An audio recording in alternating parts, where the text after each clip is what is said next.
Minority Leader, Senator Alan Cayetano. Thank you, Mr. Senate President, Majority Leader, dear colleagues. And before we start, may I congratulate also the Senate President for his speech yesterday. Akma talaga sa panahon. Thank you for reminding us to settle down. May we also remind you to settle down since you're still single. Pero mahirap yata yun, Minority Leader. Mahirap na masaya. Okay. Thank you, Mr. President. May I start by reading a verse from a prophet who is respected by Muslims, Christians, and Jews. Jeremiah said in Jeremiah 29:11, "For I know the plans I have for you, declares the Lord, plans to prosper you and not to harm you, plans to give you hope and a future." God talks about plans. Wala pong sino man sa atin ang magsasabi ng plans o plano na walang vision. Vision is contingent on actions. So siguro po sa privilege ng oposisyon at ng minority na magbigay ng kontrasona, napakalaga po na meron tayong isang bagay na pagkakasunduan bilang mga Pilipino, which is a common vision.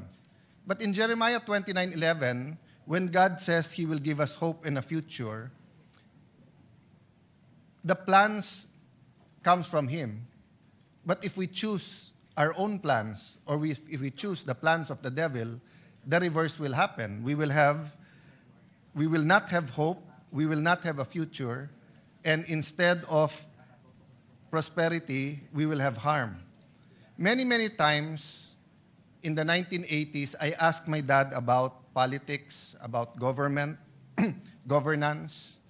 Minsan tinatanong ko, bakit marami kang kaibigan sa oposisyon? Bakit marami kang kaibigan sa media? Bakit ganyan ang debate sa batasan pambansa? Ano ang issue ng Marcoses at ng Aquinos? Not knowing that two of them will be my colleagues today. Not knowing that we will have a President Aquino and President Marcos much later.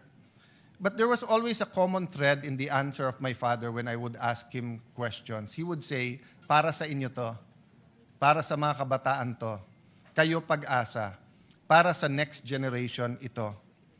It is in that spirit that when I read the Bible and see the Father's heart, the relationship of a father and a son should be the relationship of leaders of a country, leaders of a province, leaders of a city, leaders of a barangay with his constituents.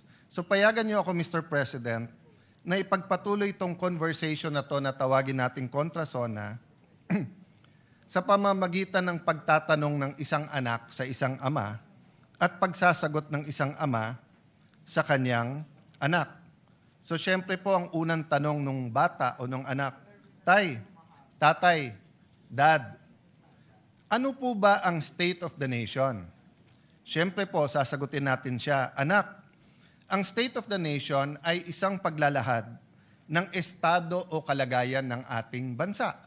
Kamusta ang ating komunidad? Kamusta ang ating gobyerno? Ang ating ekonomiya? Maganda ba takbo ng buhay? Hirap ba ang ating mga kababayan? Tay, bakit po kailangan ng state of the nation? Sagot po ni Tatay, para may starting point tayo na pag-usapan natin nasaan ba tayo ngayon? Saan ba tayo papunta? Paano tayo pupunta doon? Ano ang vision, goals, plans, at mga programa? Ano ang pananalapi na kailangan natin para ma-achieve yung vision na yon na gusto natin puntahan? Kaya kasunod parati ng SONA ang pag-deliver ng Executive Department ng national budget or yung kanilang proposal sa both houses of Congress. Anak, nasa demokrasya tayo, kaya hindi pwedeng diktahan lang tayo. Kailangan natin ng national discussion, pag-uusap, para magkaisa tungo sa isang vision or pinagkaisahan vision para sa ating bansa at ating kababayan. Watak-watak na nga tayo, lalo pang nagkakawatak-watak kapag ka may mga suliranin o crisis. Ano kaya ang pwedeng magpakaisa sa atin? Or ano po kaya ang pwedeng magbigkis-bigkis sa atin? Una po, ang pagmamahal sa Diyos. Pangalawa ho, pagmamahal sa isa't isa. Pero ngayon po, pag binabash natin yung isa't isa, nagagamit na rin ng Diyos, nagagamit din yung pagmamahal sa bayan, pagmamahal sa isa. So may I propose that we work together for a common vision. We will disagree how we get there. We will disagree what to prioritize, how much to put where, how much time to spend on each issue. But if we agree on a common vision, then we have something to truly give the next generation. Tay, ano po ba ang vision?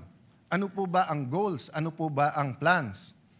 Vision ay siyang nakikita ng isang leader o na isang community. Ito ay isang kaisipan na kung saan niya gustong dalhin ang kanyang pinamumunuan. Kailangan ng pagkakaisa papunta sa isang vision. I'm reminded of the story told by many people, including Dr. Miles Monroe, of the story of Walt Disney. There was this particular ride that was going to be groundbreaking, first of its kind sa Disneyland. He put a bench, he continued to just look at that area, then started drawing, then called his engineers at sinabi niya sa engineers, eto ang gagawin natin bagong ride. Magiging bagong section ito ng Disneyland. He died before it was completed. When it was completed, the MC called the wife and said, before he passed the mic sa asawa, sabi niya, nakakalungkot because hindi makikita ni Mr. Walt Disney yung project niya. So pagkuha po ng mikropono ng asawa, sabi niya sa MC, ikaw ang nagkakamali. Kasi ayan yung upuan, no? Araw-araw nakikita ng asawa ko yung project kasi may vision siya. Tayo, ngayon lang natin nakita yan. So, isn't it time that we provide a better vision, a more comprehensive vision, that we articulate what we really want instead of political slogans, no? Importante yung political slogans, a safe and comfortable life, a better Philippines, para sa may hirap. Importante po yung mga yon. Ngunit napaka-importante po na may shared vision tayo. Tayo, ano po naman yung mga plano? Ang plano ang sasagot sa mga tanong na paano natin ma-achieve yung vision? Paano tayo makakapunta sa gusto natin paroonan? Ang plano ay dapat may mga goals. At ang goals ay dapat nababase sa kakayahan at potensyal. Huwag tayo gagawa ng goals na hindi naman kayang i-achieve dahil pambobola lang yon. Pero wag na din nating maliitin ang ating mga sarili. Wag nating sasabihin okay na yung grade na 75 kung kaya natin ng 80. Wag natin sabihin okay na yung 80 kung kaya natin ng 85. Potential is very important. Para malaman natin ang potential, may proseso ng analysis at comparison. Kailangan natin maikumpara sa tamang paraan ang ating bansa na ikumpara sa mga mauunlad na bansa at sa mga bansa na ka-level natin. Tulad ng Singapore, Thailand, Vietnam, Malaysia, at mga bansa na mas maunlad sa ating katulad ng Japan. Of course, ngayon sasabihin natin Korea, but once upon a time, baliktad yung storya. Balikan po natin yan. Tay, magbigay ka naman ng halimbawa. Anak, tignan nyo yung GDP per capita natin in current dollars. Nang 1970, ang Thailand ay 197.1, ang Vietnam dahil gera doon 67, ang Philippines ay 200.9. Nang 1980, ang Thailand ay 708, Ang Pilipinas ay 767. Never mind Vietnam, they were still at war, it was 46. 1990, 1,559.1 ang Thailand, 803 na lang ang Pilipinas, dumoble na. Mula sa pantay lang ng 1970, in 20 years, doble na. In the year 2000, tumaas din tayo from 800 to 1,050.8, pero tumaas din ang Thailand ng 2006. 2010, 4,973, tayo 2,162. Hindi ko na isa-isahin yung mga bansa, pero tignan nyo po. Sa ngayon, Thailand, 8,056. Pang-87 sa mundo. Pilipinas, 4,170. Pang-119 sa mundo. Vietnam, 5,066. Pang-101, pang-111 sa bansa. Pero tignan nyo po, 1970, 67, 1980, 46, 1990, 98. Hanggang 1990, $100 lang ang per capita nila. 2,404. 2010, it was 1,600. Pero ngayon po, nasa 5,000 na. Malaysia, 13,000. Singapore, 98,000. South Korea, 36,000. Japan, 35,000. Tay, ano ba ang estado talaga ng ating bansa? What is the state of our nation? Ang estado, anak, ng ating bansa, ang ating bansa ngayon ay dumadaan sa kahirapan. Mahirap, anak, mahirap. Mahirap, ngunit malaki ang potensyal. Mahirap, ngunit may dahan-dahan na pagbabago. Mahirap, ngunit malaki ang potensyal. May mga pagbabago, ngunit puno ng pagsusubok. Puno ng pagsusubok at ng peligro. Hirap ang mga namamasadang tricycle at jeep, mga riders. Hirap sa taas ng presyo ng diesel at kuryente. Hirap ang ating mga magsasaka. Mga anak ng magsasaka, ayaw na po nila maging magsasaka o farmers.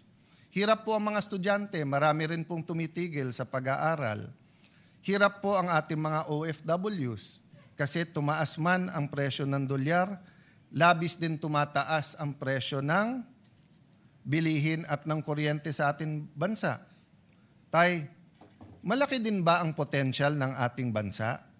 Malaki ba ang potensyal ng Pilipino at Pilipinas? Nako anak, siguro sa buong mundo, baka Pilipinas ang pinakamaganda potensyal. Bakit po? Mayaman at maganda ang ating bansa. Pag-usapan natin pinakamataas na bundok. Pag-usapan natin ang pinaka-humble na plains. Pag-usapan po natin ang dagat, ang ilog. Pag-usapan natin ang kahit anong mineral, ginto, pilak, nickel. Pag-usapan natin langis, natural oil. Meron po tayo. Pag-usapan naman natin ang Pilipino. Sabi nung iba, natural resources natin ang number one blessing ng Panginoon sa atin. Hindi po. Ang Pilipino ang number one blessing sa Pilipinas. Napaka-adaptable ng Pilipino. Dalin mo sa Middle East, dalin mo sa Ukraine, sa Europe, Southeast Asia, Africa. Tinitingala. Gawin mong nani o yaya, nagiging pangalawang nanay. Gawin mong aid sa dentistry, mas gusto pa siya kaso dun sa kanyang dentist. Yung mga nurse natin, lalong hinahanap kaso sa mga doktor. Yan ay sa Japan man, yan ay sa London or sa Amerika. Napakalaki ng potensyal ng mga Pilipino at napakagaling natin sumunod sa batas basta't tayo'y nasa abroad. Tay, ano po yung peligro? Anak, ang number one na tinuturo parati sa amin ay ang edukasyon ay ang great equalizer. Yung aking ang ama ang sinabi sa akin, anak, lahat ng iiwan ko sa inyo, pwedeng mawala, pwedeng mawaldas, pwedeng nakawin, pero ang edukasyon na nakamtam mo, walang pwedeng magnakaw sa iyo yan. Pero bakit ko sinasabi may peligro? Unang-una po, yung sa problema ng pagkabansot or yung pong sinasabing stunting. Sinasabi na hanggang 25% or 1/4 po ng Pilipino ay nasa endangered ng stunting. Naging bisita po ng Pilipinas ang Pangulo ng Singapore at naging privilege po ng Taguig na maging bisita dahil may proyekto po sa ospital ang kanilang isang foundation, ang Temasek, at napakaganda ng mga teknolohiya. Pero nagulat po kami sa speech ng Pangulo ng Singapore. Sabi niya, kasi ito'y isang finance person, magaling sa negosyo, magaling sa finance. Sabi niya, sa lahat ng nakita niya sa gobyerno, ang pinakamalaking return sa tao ng isang bansa ay yung first 1,000 days. Yung simula sa mabuntis hanggang 1,000 days nung bata, sapagkat pag siya'y nabansot at apektado ang kanyang mental and physical growth, apektado din po ang kanyang emotional growth, apektado ang kanyang health. So kahit anong scholarship, kahit anong gold card ng PhilHealth na ibigay mo sa bata na nabansot na, ay hindi mo na maibabalik. Hindi mo na, yung stunting ay pwedeng maging irreversible. So yun po ang number 1. Kailangan natin pagtulong-tulungan yung peligro sa ating bansa yan. Can you imagine 1 out of 4 Filipinos who could be the best pilot, the best accountant, the best lawyer, who could be someone who discovers the cure for cancer, who could be the next Hollywood star, who could be the next tennis star after Alex, the next Carlos Yulo. Hindi niya makakamtan ang kanyang pangarap at kanyang potensyal. Bakit po? Dahil hindi kaya ng magulang niya, pero ang gobyerno bilang pangalawang magulang ay may ibang priorities. Siguro naman, Mr. President, dear colleagues, we will all agree, stunting has to be a priority. We keep doing the same thing and expecting different results. Mali po yun. Mga suliranin sa ating education system, I recognize every single person, our Secretary of Education, Secretary Angara, our colleague Bam Aquino, every single person here, Ate Pia, Tess Daman, Joel Villanueva, lahat po, siguro isa-isahin ko lahat ng senador dito. Of course, committee chair din ng Education Committee who did a great job, si Senator Win Gatchalian. Lahat po tayo ay may contribution sa edukasyon. Pero ano sabi ng EDCOM? Yung K-12 na dapat 12 years, 7.5 years lang. So ang sinasabi natin sa buong mundo, K-12 kami. So akala nila 12 years ang education natin. Hindi po, 7.5 lang. So una ang forma, kaso sa substance. Sinasabi ko po to dahil peligro po to.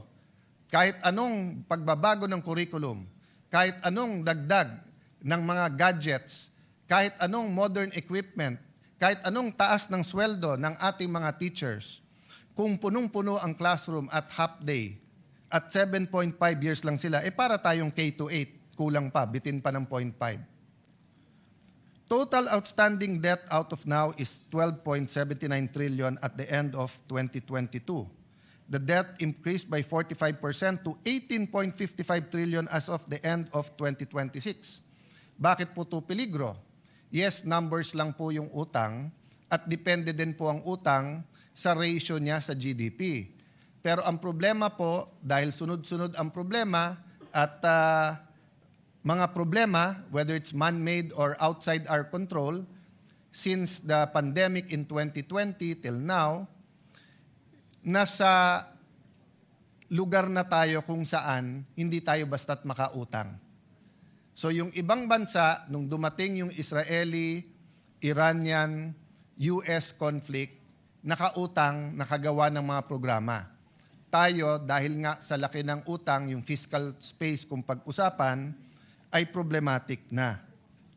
Hirap din po ang ating mga magsasaka. Kanina lang po, yun po ang pinag-uusapan dito. Senator Pangilinan, Senator Loren, Senator Amy na may puso talaga sa agriculture. Kaya kung sino man ang magsasabi sa atin na okay naman ang takbo ng ating agriculture, let's agree to disagree. Kasi I think in the last 40 years, I'm not blaming only this administration, we haven't figured out how to really modernize, how to bring back the enthusiasm in agriculture, how to make it really a good business that people will go into farming. Actually, maraming mayaman na pumapasok sa farming. Pero yung mahirap na farmers, umaayaw sa farming. So isang problema talaga yung kapital. The share of agriculture, forestry, and fishing sector to the GDP steadily declined to its lowest point of only 7.9% in 2025. Agriculture's share in the total workforce has steadily declined 26.99% in 2016. 8 years lang po. In 2024, it was only 20.61% as the economy shifts towards services and industry. Maganda naman po ang services at saka industry. Pero nakita natin yung problema ng supply chain. Nakita po natin yan nung pandemic. Kailangan ng isang bansa na singyaman natin both sa lupa at sa forest, sa bundok at saka sa dagat. Kailangan we learn to be self-sustaining and produce our own food. Agricultural workers are also receiving the lowest wages among economic sector. Poverty incidence remains high among agricultural workers and farmers, 27%, and fisher folk, 27.4%, based on PSA data of 2023. Parati kasi tayong nagdi-disagree, kaya napabayaan ang agri. Di ba? Marami po talagang magaling sa Pilipinas, di ba? We really disagree with many things. So, ang napabayaan yung agree. Mr. Senate President, do you agree? Mas mahirap ang maghanap ng trabaho, pero nahihirapan na po ngayon ang ating mga trabahador. Lahat po ng may trabaho, especially kung daily wage earners, hirap po talaga. Kasi we have a minimum wage, we do not have a living wage that the Constitution envisioned. The Constitution envisioned a living wage. What is a living wage? Sapat sa tirahan, whether yan ay rerentahan o huhulugan, sapat sa pagkain sa buong pamilya, 3 beses man lang sa isang araw at ang Pilipino ay mahilig magmerienda, sapat sa anak na gustong mag-aral, sapat sa panggastos sa medical. So, a simple life, but a living wage. Malayo po tayo sa living wage. Sa Amerika po, maraming silang sinasabing mahirap. Pero doon po, maging driver, maging waiter, maging security guard, nakakabili po ng bahay, nakakapag-aral, nakakabili po ng kotse. Ang taxi driver po sa Singapore, tanungin mo, saan nagbabakasyon? Bihira niya sasabihin ang minsan Thailand, minsan Japan, pero karaniwan sasabihin sa inyo, London, Germany. Ang ating pong mga taxi driver, hindi makapagbakasyon kasi isang kahig, isang tuka. Pero kung nahihirapan po yung mga may trabaho, nahihirapan po ang mga walang trabaho. Yung naghahanap pero walang mahanap na trabaho. Simula po, at least po yung mga kasing edad ko, kasama po ang Senate President, kasama po Senator JV, Senator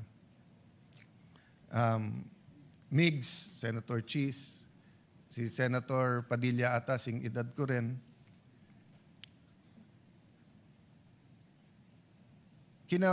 Namulat na po kami na may OFWs. And may mga lugar po na mabibilib ka. For example po, ibang-iba ang akalain ko sa Saudi. Pero pagdating ko doon po, kahit draftman kahit hindi po siya architect or engineer, bossing-bossing doon. talagang sanay sa mga lugar, etc. No? May mga peligro din, pero lalo po kung ikaw isang professional, ikaw isang architect, for example, doon, na pagtatapos yung anak at magka-ambisyon man sila na yung anak nila ay magtrabaho din doon, it is from strength to strength or from one level of socioeconomic status to a higher level.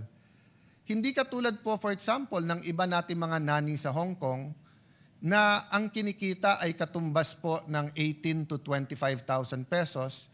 Kung 5 yung anak, it barely pays the bill. So malamang po yung asawa OFW din.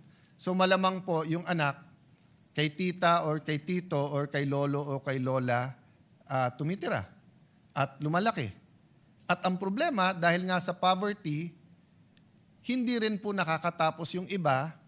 Second generation sila na OFWs, pero hindi tumaas ang antas ng trabahong at ng kita na inaasam-asam nila.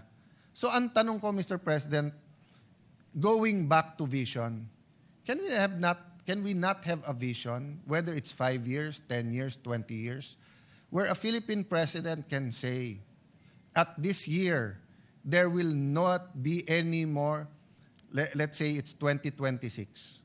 Wala bang pwedeng magsabing in 2041 or in 2050? Yung totoo hindi bola.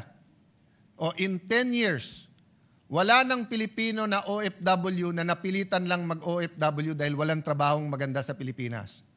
So you will always have expats, you will always have OFWs who want to work somewhere. So if artists love Europe, let them go to Europe. If you want to specialize in a certain branch of medicine and want to study in the US or London, you're free. But yung sasabihin mong, hindi, chef ako. So may nakausap kami sa Singapore. I think ang sweldo doon is between 70 to 110,000. Semi-fast food pa yon. Sabi niya, sir, kalahati lang. Kung 110 ang sweldo ko dito, kitain ko lang 55,000 sa Manila. Okay na ako. Pero kung hindi ka rin naman chef ng first class na restaurant o hotel, hindi ka naman kikita ng 55,000 dito. So napipilitan siya mag-abroad. At pag tinanong mo bakit, hindi para sa sarili niya. Hindi para magka-iPhone siya. Hindi para magka-kotse siya. Kung hindi para makapag-aral yung kanyang mga anak. Para may bahay ang kanyang mga anak. Negosyante, Mr. President. Usually, negosyante ang nagbibigay ng kulay, nagbibigay ng sigla, at pumapalakpak pag may sona. Pero yung sunod-sunod na problema, some we under our control, some hindi. What is not under our control? 2022, patapos yung pandemic, nangyari yung conflict ng Russia at Ukraine, may mga inflation na nangyari. Flood control, in a sense, it's under our control because it could have been stopped, pwedeng hindi, or how are we handling it? Iran, US, and Israel, it's not in our control, but how we reacted is up to us. Nauna pa yung Senate Yung sa ating protect at ang ating Senate President nagpatakbo nun, yung uplift, sumunod na lang yon. So we could have reacted faster and better. Having said that, nandyan na yan, how do we prepare ourselves to not only be active, proactive, but to really achieve what we can achieve through our potential. Hindi yung pwede na. So tay, tanong nung anak, sinong may kasalanan? Well, anak, madaling magturo. The easiest thing to do for the opposition is to point at the administration. The easiest thing to do for the administration is to point to the secretaries. Secretaries can point to Congress, which they sometimes do. We sometimes point to them because it's the implementation. The local government will point to us, and then to the national government and the local government, and the national government will point to the businessmen. So ang daling magturo. Pero siguro, anak, for the sake netong state of the nation at paano tayo magkakaroon ng common vision, sabihin na lang natin ganito, parati naman merong kasalanan, pero ang pag-usapan natin, sino may responsibilidad. Kasi maaring hindi mo kasalanan, pero may responsibilidad ka pa rin. Di ba? So, those not involved in the flood control are still responsible na ayusin natin ang bansa at tanggalin ang corruption. Those walang kasalanan dahil tumaas ang presyo ng diesel, dahil may problema tayo sa fertilizer, dahil byproduct siya ng natural gas. Di natin kasalanan yon. Pero may responsibilidad tayo sa mga jeepney drivers, taxi drivers. Sa ating small businesses, all around the world, same statistic, halos. Sabi po natin dito, and I think the Senate President cited this during his opening of the session yesterday, 99.63% of establishments are micro, small, and medium enterprise, contributing 66.97% to job generation and 40% to our GDP. Pero anong number one problema ng negosyo sa ating bansa? Dagdagan ko pa, problema ng gusto magnegosyo, may magandang idea, masipag, matalino. Pero ang problema, walang kapital. Pag tinanong ng gobyerno, ang gobyerno, saan kami kukuha ng kapital? Sasabihin, bangko. Hindi ka naman basta pautangin ng bangko eh. Land bank nga eh. Nasa batas na nga na magpautang sa magsasaka. They'd rather pay the fine than magpautang sa mga agribis na maliliit. Kung wala ka rin isasanla sa bangko, wala ka rin titulo ng lupa o wala kang sasakyan, wala kang mga ari-arian, sasabihin sa iyo, diyan ka sa pawn shop. Eh sa pawn shop, bukod sa mataas ang interest, may isasanla ka pa rin. So, saan ang baksak ng ating mga kababayan? Sa 5-6. Don't get me wrong. 5-6 is a service. Di ba? So, for example, sa palengke, wala ka ng kapital, eh may piyesta o kaya Pasko, maraming namamalengke, eh kung kikita ka naman ng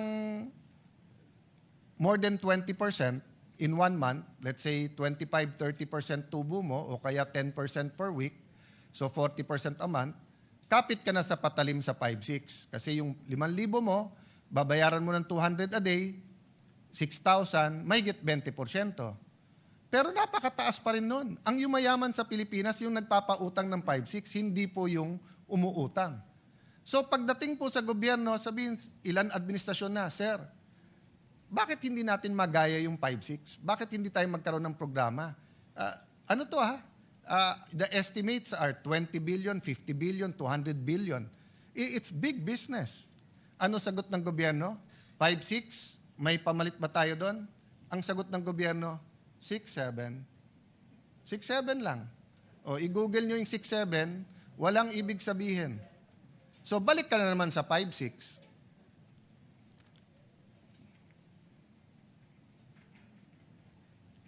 Children in conflict with the law. Yan ay isang debate. Mainit ang debate dyan.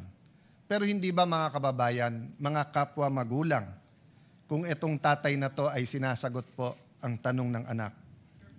Responsibilidad din yan ng magulang, ng teachers, ng simbahan, ng mga komunidad. Sabi nga po, di ba ni Hillary Clinton, it takes a village to raise a child. Yes, there is something that caused that child to become violent.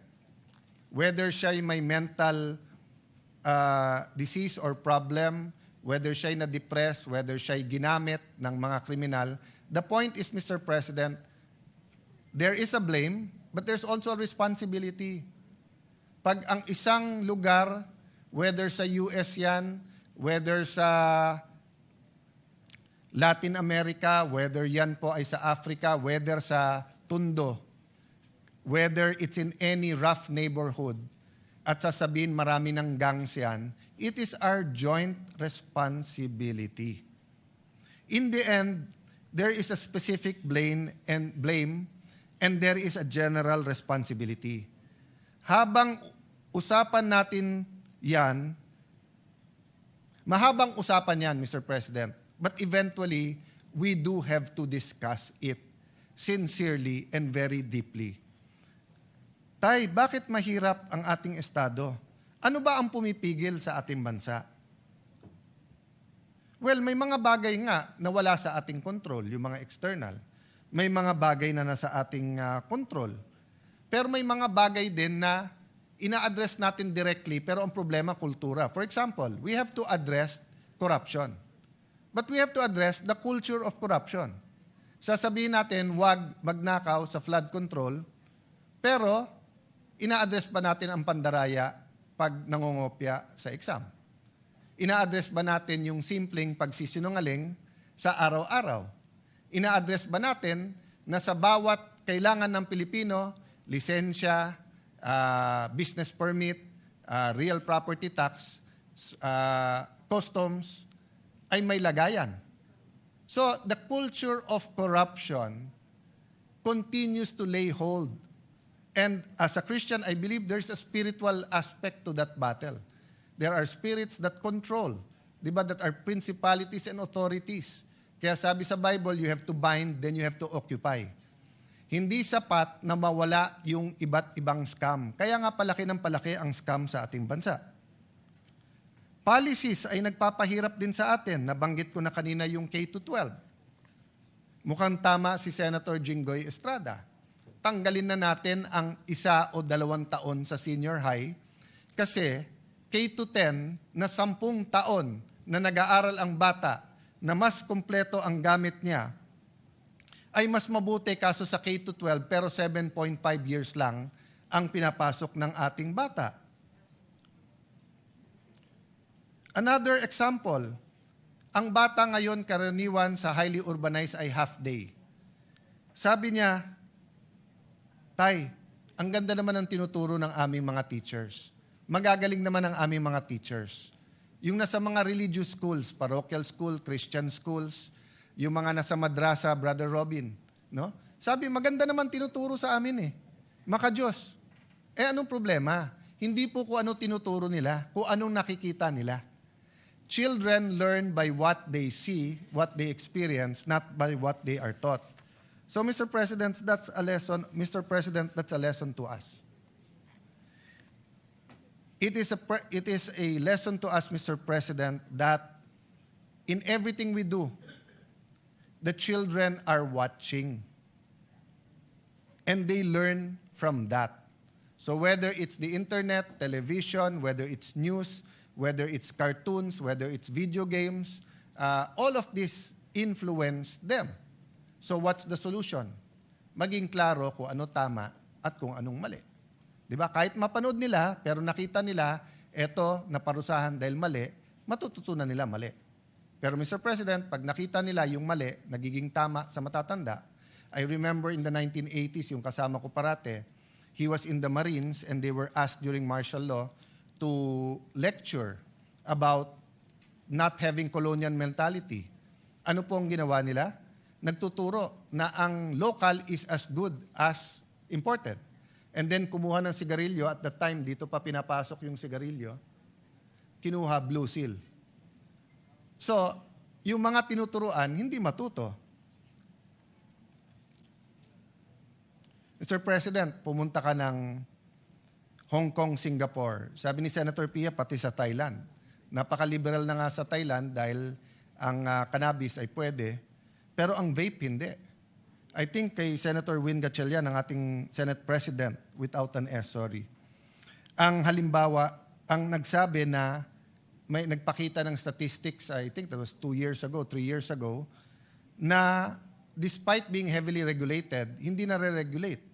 Halimbawa, sa Baguio City, inulat mismo ng City Health Office na may 350 menor de edad ang nahuli dahil sa pagve-vape sa loob ng 1 taon. Ayon din sa isang survey, 1 sa bawat 7 kabataan Pilipino na edad 30 hanggang 15 ay kasalukuyang gumagamit ng vape. Nakita din na malaki ang tinaas ng paggamit ng vape ng mga kabataan nitong mga nakaraang panahon at mas marami ring kabataan dati namang hindi naninigarilyo ang nagsisimulang gumamit ng vape. Tay, ano naman yung issue sa PhilHealth? Ay nako, pabayaan na natin si Risa Ontiveros, si Senator Bongo, si Senator Pia Cayetano, si Amy, at lahat ng iba, si Senator JB, na napakahaba na ang diskusyon doon. Pero ito lang ang sasabihin ko sa iyo, anak. 20 years ago, more or less, or more pa, maybe more than 20 years ago, nagkaroon ng programa ang Thailand. Magbayad ka ng 100 baht, libre na lahat sa ospital. Ngayon, 30 na lang. 30 baht, libre lahat. Ba't hindi po natin magawa yon? Ganun lang kasimple. Medyo humaba na yung speech ko, anak, kaya hindi ko nababasahin yung statistics ng health. Tay, pinapanood ko ang Pangulo kahapon, bakit unang-una niyang binanggit ang flood control? Ganyan ba ka-importante yung issue na yan? Bakit una niyang binanggit? Anak, biggest issue of the year yan eh. At pinakamalaking skandalo sa corruption in our history. Anak, importante ma-resolve yan. Anak, importante malaman ng taong bayan yung tunay na nangyayari, anong ginagawa, anong pwedeng gawin, anong reforma ang pwede. Anak, dapat kasi bumalik ang tiwala sa leaders at sistema. Pag yan ay hindi binanggit at hindi inayos, lahat ay suspect. Anak, napaka-importante, madapa man ang isang bansa, ay siya'y bumangon. So, in other words, genuine reforms. Symbols matter, anak. Pag may mga skandalo na tumatama sa isang bansa, may isa o dalawa na bukod tangi dahil nagiging simbolo. Either simbolo kung paano ni-resolve ng isang bansa at paano niya nilampasan ang corruption, or simbolo kung paano nanatiling nakadapa ang bansa at hindi makatayo. So sana anak, we will find the strength and wisdom to conclude the investigations, to hold people accountable, but also to put the genuine reforms. Isang simpleng example lang, isang simpleng suggestion na binigay ko sa DPWH na 2 beses tinanggap ng sekretary pero mukhang hindi ginawa. Ordinaryong cellphone, kunan lahat ng projects para makita kung may ghost o wala. So 1 year later, the problem is hindi pa kumpleto yung data. Pero wag ka mawalang ng pag-asa, anak. Walang bansa sa mundo nang hindi dumaan sa corruption. At walang bansa na umunlad na hindi niya kahit papano na-address ang corruption. Tay, bakit ba pinilit mo na dito tayo sa syudad tumira? Kasi anak, dati at least sa probinsya may makakain ka. Ngayon, dito sa mga syudad, lalo sa Metro Manila, libre ang uniforme pag nag-aral, may scholarship pagka college, pagka single parent, kapag ka PWD, pag senior, may regalo, may cash gift, meron pang minsan mga giveaway. Dito anak, may internet. Mr. President, in 1980, 1/3 lang ng Pilipino ang nakatira sa urban. 2/3 ay sa rural. And we know around the world, mas maganda ang ugali ng mga nakatira sa rural. Mas may sense of community, sense of camaraderie, mas may malasakit sa isa't isa. Pero napilitan ang mga kababayan natin sa rural. Bakit po? Go to certain parts of France, of UK, even the US, Canada. Rural, pero may kuryente, may tubig, may ospital, may eskwelahan, may internet. Sa atin hindi. Pag sinabi mong urban, sigurado po yan, mayaman. Pag pumunta ka ng rural, mahirap. Ang problema, ang mahirap sa rural, pag pumunta sa urban, mahirap pa rin. Mas maginhawa buhay, pero mahirap pa rin. Mahirap po. So, Mr. President, we should have a real rural development project. That was something I heard a lot in the 70s, 80s, 90s. Pero siguro, kasi mas maganda talagang ang sabihin sa isa't isa, sa syudad ako nakatira, nakakalimutan natin. May I pay tribute to isang USEC ng DBM, I think USEC Abuel. I remember when she topped the bar, sabi ng isang reporter sa kanya, "Ma'am, ano pakiramdam mo ng isang taga-probinsya ay nag-top ng bar?" The reporter, I think from there, but I'm not sure from Manila or from there, was referring to na hindi ka taga-Manila. Kasi dati, karamihan ng top 10 nandito sa Manila, Manila Law Schools. Sabi po niya, "Excuse me, Baguio is a city." So hanggang ngayon po sa atin sa Metro Manila, pagka hindi ka sa Metro Manila or Metro Cebu o Metro Davao, or minsan taga Metro Cebu ka na, Metro Davao, ang dating sa atin sa mga Metro Manila, taga-probinsya kayo. Walang masama po maging sa probinsya. Ang problema po, bakit wala tayong rural development program? Which brings us to transportation. Mr. President, ako'y natutuwa nung narinig ko po yung additional trains at stasyon na sinabi in both zonas. Last year zona at ngayon. Pero bakit po, kung titignan natin ang national budget, kalye pa rin ang ating tinututukan? Tignan nyo po ang Laguna Lakeshore, yung ginagawa pong highway po dyan. Nasabi natin last year at umuo ang DOTR Secretary, umuo ang DPWH Secretary, na pag-aaralan nila kung lalagyan man ng kalye, lalagyan din ng tren. Pero wala akong nababalitaan magandang plano para sa tren na magkakabit ng probinsya ng Rizal, probinsya ng Laguna at Metro Manila. Napakasimple lang po niyan. Ginagawa na po yung kalye. Nire-reclaiman na po yung lake. Ganon din po ang Mindanao Railway. I have to speak because wala po dito si Senator Bato. Pero sa last year budget natin, inamin po ng DOTR kung lalagyan lang nila ng 10 bilyon.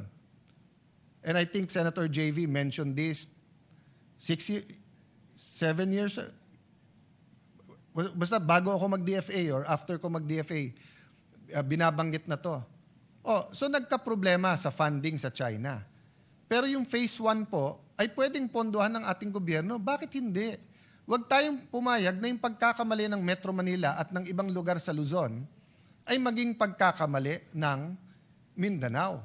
Kasi unlike Visayas na grupo ng mga isla, ang Mindanao ay mas halintulad sa Luzon, pero mas mayaman sa Luzon. So sana naman po sa 2026 budget, may pondo na po ang Mindanao railway system regardless kung sino ang nagtatap ng survey sa Mindanao. Patapos na to, Mr. President. Makwento po kasi si tatay at si anak. Anak, malaki talaga ang potential ng Pilipino. Maabilidad kasi ang Pilipino. Tay, ano ba mangyayari pag na-realize natin ang potential? Anak, lahat ng komunidad, lahat ng lugar, lahat ng Pilipino ay makikinabang. E di tay, ba't hindi natin gawin? Maraming dahilan, anak, pero isang dahilan, algorithm. Ngayon, para na tayong fraternities na nagrarumble. Na experience ko sa University of the Philippines, pag may rumble at may brad ka na nagulpe o meron kang gugulpihin, hindi na importante sinong tama at mali. Ang importante, protektahan mo brad mo. Sa ating national discussions, sa impeachment, sa flood control, sa iba't ibang mga issue, ang kampihan natin, masarap man kung mas marami kang kakampi, wala nang sanity eh. Algorithm. Parang fraternity, kahit mali, kampihan ka na lang. That's a problem, I don't know the solution. But what can I tell you, anak? Noong 1960s, we were second only to Japan. President Erap kept on saying this during their presidential election in 1998. So ni-research ko yan. Meron palang World Bank study na nagsabi, ang pinakamalaking potential ay Pilipinas, ang pinakamaliit na potential, Korea, Taiwan, Vietnam. Bakit po? Dahil po sa mga gera at kondisyon ng kanilang bansa. Ang Korea, yung Korean War, pero dahil din sa sobrang winter doon. And this was the 1960s. The technology was much less. We know about Taiwan dahil nga po sa revolution sa China, and we know about Vietnam that had a long war between the South and North at saka yung hilahan during the Cold War. But wag na nating pangarapin na maging second tayo sa Japan, sa Asia. Balik tayo sa 70s, 80s. Vietnam, nasa ilalim natin. Thailand, kapantay natin. Mas moderno tayo sa Malaysia. Pero ngayon, sabihin nyo, whether infrastructure, whether tourism, whether manufacturing, kung ano-anong pag-usapan po natin, naiiwan na po tayo ng ating pong mga neighbor. So anak, we have to get our acts together. Anak, hindi ko na isa-isahin Malaysia, Thailand, Singapore, Vietnam. Kung may pera tayo, puntahan natin. Kung wala, i-internet mo na lang pero makikita mo yung ganda. Pero anak, pinakita ng tatay ko to sa akin. With your permission, Mr. President, can I show the picture of Singapore in the 1950s? In the 1950s po, Singapore was a fishing village. Maraming potential, maraming maganda, pero wala po kasi silang natural resources. Tapos may problema sila with Malaysia, may racial problems. In fact, maraming taga Davao ang meron pong nani na galing po sa Singapore. Pero ngayon po, ano na itsura ng Singapore? Next slide, please. Next slide, please. At kahit anong indicator po, human index indicators, health, education, quality of life, safety, kung hindi number 1, number 2 ang Singapore. So madalas sabihin ng aking ama sa akin, anak, isipin mo, 1 generation lang kaya yan. Kasi yung iba sinasabi, 100 years, 200 years. Hindi, 1 generation. But you know, my good friend and brother in Christ, Jeremiah Belica, who's here, the irony is we were in Singapore and we had a conference talking to Christians from all over the region and pinakita niya tong picture na to or similar to this. Next slide, please. He showed this picture. Hindi niya ni-label nun, kaya hindi ko nakilala kaagad. And it wasn't so far ago. It was in 1996. Ito po ang itsura ng Bonifacio Global City. Next slide. Pinakita niya po ano na ang itsura ngayon ng Bonifacio Global City. In 20 to 30 years po, not only did a city rise from 5 million a year in 2009 na budget sa scholarship, 1 billion na ngayon. From a few hundreds to a few thousand, more than 50,000 scholars, between 15,000 to 80,000 pesos. From Fort Bonifacio, catering to mostly Metro Manilan, richer cities, yung nagtatrabaho dyan, in the last 10 years, napakaraming engineers, abogado, chef, na nag-graduate, mga professionals, dahil nga nag-rise up in less than 30 years. Next slide, please. President Pinoy saw the potential. So this is just a comparison. Next slide. Ilan administrasyon ang sinubukan ibenta yung part ng FTI? 2012 po to.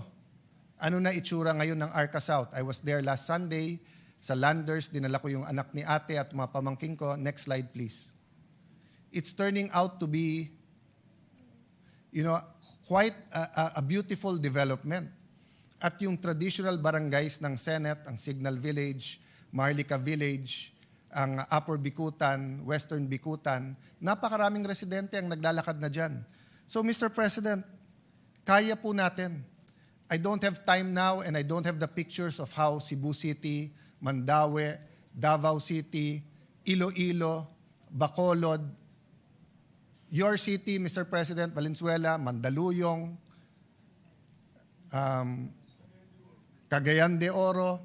I was thinking if I'm going to mention the city of Senator Jinggoy and Senator JV, but I will mention San Juan.